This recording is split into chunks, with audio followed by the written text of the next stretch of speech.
Hello sweet dreamers! Kamusta kayong lahat dyan sa Pilipinas? Andito na naman ako for today's video. Ayan, check ko lang itong unit na inaalagaan ko kasi nga nag-start na yung renovation nila kaya ayan, masyado na pong makalat dito sa loob. Ayan, nag-start na po kasi silang mag-backlash dito. Kasi yung pinaka-first na process na ginawa nila is to remove the popcorn ceiling kaya masyado po talaga maalikabok dito sa loob. Although tinakpan naman nila yung floor kasi nga hindi pwedeng ma-damage yung floor kasi real wood po yan. Ayan na po, pinaklas na nila yung popcorn ceiling at napaka-dusty po talaga dito. Pati yung window, may bakas pa ng mga paint na na-remove nila. Pero maganda pa rin talaga ang view dito.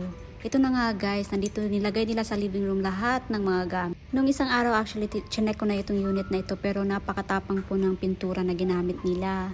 Hindi ko kinaya kaya lumabas ako agad. Kaya ito na naman tayo sa kabilang bedroom.